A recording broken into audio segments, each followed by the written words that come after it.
Hey guys, Letter Magic here, and you know how Mark Rosewater said that we'll finally see the 7th egg in the upcoming Ikoria set? Well, in that little teaser he posted, he was literally talking about the subtype egg. So that kind of got me wondering, what are the other 6? Because I could only name 2 right off the top of my head, which is pretty sad, but some of these are pretty obscure. So the first one is actually from an unset, it's Chicken Egg. It's a 0-1 for 2 summon egg, which is the old style of phrasing summon creature spell subtype egg or whatever. And it says during your upkeep, roll a 6-sided die. On a 6, sacrifice chicken egg and put a giant chicken token into play. Treat this token as a 4-4 red creature that counts as a chicken. So you basically got a 1 in 6 shot of it hatching. I've got to say, this is a fairly normal card for an unset. I could see this actually being a thing. By the way, I absolutely love the flavor text on this one. That's a lot of nuggets. And the quote was by Jaya Ballard, of course. Because Grandma Pyromancer is living that nug life. Man, now I kind of want nuggets, but I can't go get any because the world ended. Anyway, next up we've got Dragon Egg. It's pronounced dragon, shut up. I hated this card when it was legal. Anyway, it's a 0-2 for 3 creature Dragon Egg, and it has Defender, and when Dragon Egg dies, which is almost always just some kind of effect like Fling, create a 2-2 red dragon creature token with flying. Oh, and it has Fire Breathing, which is pay 1 red, it gets +1 until end of turn, no limit. So if you paid 10, it does 10 extra damage. Utterly ridiculous. I hate Fire Breathing no matter who it's on. And of course, they just have some unhealthy obsession with putting it on flying creatures to make it 10 times worse. I absolutely despise this card. So let's move on to Ludwig's Test Subject, which is a double-sided card. It is also Ludwig's Abomination. And on, I think, at least the front side, it has been retroactively changed in the official Oracle text to be subtype egg, probably because it's an egg. Now, it does say lizard, but I mean, clearly that's not a lizard yet. I mean, I guess we could argue semantics.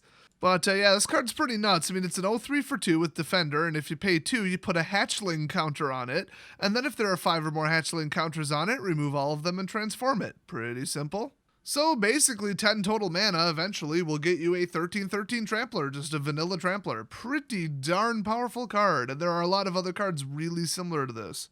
Well, if a lot is like 1 or 2. I do really wonder when and why that was changed to officially be an egg subtype. That really is odd. I don't have any information on that, though. Next up, the only other egg that I knew of, Rock Egg. It's a 0-3 for 3 with Defender, and when it dies, you simply create a 3-3 white bird creature token with flying. So, honestly, pretty weak card. You could probably just pay 3 mana for a 3-3 flyer. But, you know, whatever. In my opinion, this should have cost 2, but it is only an uncommon. Next up, in clearly not chronological order, we've got the Ruck Egg, I believe. Might be Rook. Kind of depends what language is based on, and let's just say Wizards isn't very consistent with that. But yeah, this is a pretty old card, so it still says Summon Egg, and it's a 4-cost creature spell. If Ruck Egg goes to the graveyard, a Ruck, a 4-4 red flying creature, comes into play on your side of at the end of turn, actually. That's interesting. Use a counter to represent Ruck. Oh, wow, they really spelled it out on this one. Ruck is treated exactly like a normal creature, except that if it leaves play, it is removed from the game entirely. Wow, so this predates, like, tokens. I didn't even realize that. Holy cow. Well, it predates copyright dates, so it must be Arabian Nights. So just so we're clear, the much more up-to-date Oracle text, the official rules text, is when Ruck Egg dies, create a 4-4 red bird creature token with flying at the beginning of the next end step. Much simpler, much more direct. Just learn the rules on your own time. I guess they were just trying to pre-invent tokens. Kind of a cool look into the history of the game, though. And we have one last egg. And that, of course, is Summoner's Egg. It's a 4-cost artifact creature, 0-4. It has Imprint, which is always fun. When it comes into play, you may remove a card in your hand from the game face down. When Summoner's Egg is put into a graveyard from play, turn the imprinted face down card face up. If that card is a creature card, put it into play under your control.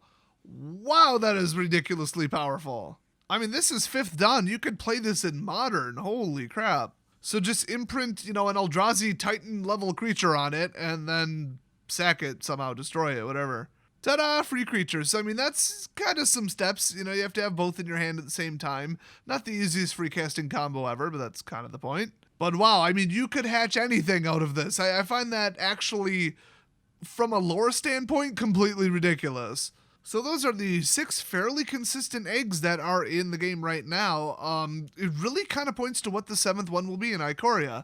It will probably be just another, simple, basic, maybe uncommon, maybe rare, hatching thing. They might go real far with it, make it a mythic, and make it, actually really good. I feel like with the whole, it's a 02, 03, 04, whatever, may or may not have Defender, not the easiest thing to blow up, and if you did yourself, you probably wasted a spell to do it. You take all that together, it's like, maybe you should pay, I don't know, 3 mana for a 0/4, then if somehow it gets destroyed, you get a 5/5 flyer or something, or, 6/6 on the ground. Something worth your time, because, you had to jump through a lot of more hoops, and look at what they've printed just as a card, just a self-contained card in green recently. I mean, you got, Galta, you got Steel Leaf Champion, you've got, that one 6/6 everybody hated. You got the 7/6 everybody hated. I can't remember names for some reason right now. If you're going to go through the whole WoW, it's absolutely useless until something blows it up, and then nobody's going to block it. You have to block with it, and then, you have something dangerous enough to kill it then in play, which is, dangerous to you. Plus, nobody in the meantime bounced it back to hand or pinned it down. And then the fact that whatever hatches is a token, unless they make a double-sided card, which I doubt they will. I mean, it's so sensitive of a combo sort of. Make it good. That's what I'm hoping for. But then again, I hate to even say that. I hate to encourage Wizards of the Coast, because lately everything has been overpowered, because as they admitted, they are powering up standard to a ridiculous level to sell cards to modern and commander players so that the cards get more expensive so that they can sell more. Selling to a wider audience increases singles prices because you have to split them between 2 or 3 groups, and then that just makes them sell more boxes. It's that simple. So maybe I shouldn't tell them to make it a really, really powerful creature. Maybe they would just reprint Summoner's Egg, which they already said they're not. They said this is a 7th egg, not a reprint. But it could be a functional reprint. So as we all know, when we finally are able to assemble all 7 of the dragon eggs, we get to summon Shenron and make a wish. So whatever one wish you want to make a change or a revision or a improvement or a ban or a whatever about Wizards of the Coast or the game Magic the Gathering, leave it down below in the comment section. So I don't know, it'll be interesting when spoilers start, which I think they said was maybe April 2nd? Yeah, pretty sure it was the 2nd.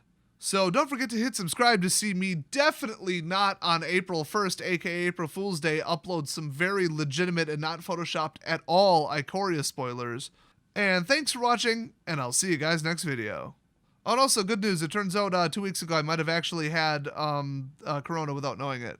A certain subset of people with, we'll just say, genetically unusual lungs, which would include me, we're seeing symptomless, no lung, no coughing, nothing versions where they just get a horrible sore throat and then fever, which I had for 3 days, and then felt like utter crap, followed by hellish levels of digestive disruptions, we'll say.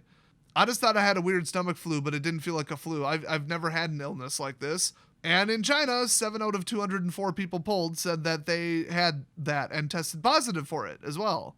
Also, I was in a group of large people, a couple of which were sick. I was real happy about that. In a county that isn't mine that did have a lot of outbreaks that were unattributed, to a traceable path, and I was there for 12 hours and I felt like crap directly afterwards. So, unfortunately, the test for the presence of antibodies to see if you used to have corona is not widely available yet. It does exist. So I don't actually know if I'm immune or not. But I'd like to think I am. I'm not going to go around acting like I am, because with my hyperimmune system, I'm the exact candidate for the type of person who would either blow through it in 2 days like it's nothing, or get unbelievably sick and have a hyper reaction to it. Which sounds expensive. That's right, I'm in America, where I care more about the hospital bill than my own life and health. And I have really shitty insurance. So, hey, if you're still concerned about it and still not on lockdown, or you feel like going to a drugstore or someplace that's still open, if this gets bad enough and supply chains get disrupted internationally and for a bit, there's some stuff that's going to run out that you probably need that people aren't really thinking yet, unless they know what they're talking about. Any important medication, I mean, like Tylenol, that's made everywhere. I mean, come on.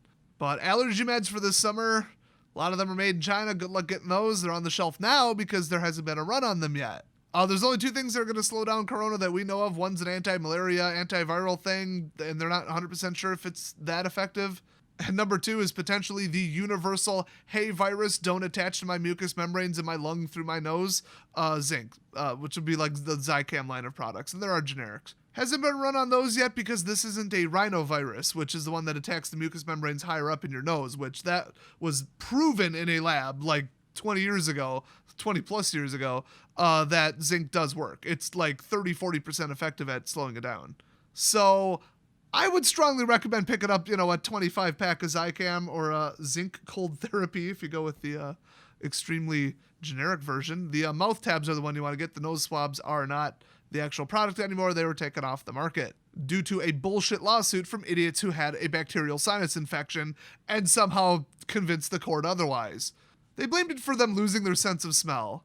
Zero direct correlation whatsoever, and they still won in court. Ridiculous. So anyway, you want the lozenge version. That's the one where it like, as you're sucking on it, it kind of, you swallow it and then it coats your throat and your nasal passages. It doesn't quite get down to your lungs, but it can't hurt is what I'm saying. It does something between nothing and helps. So why not?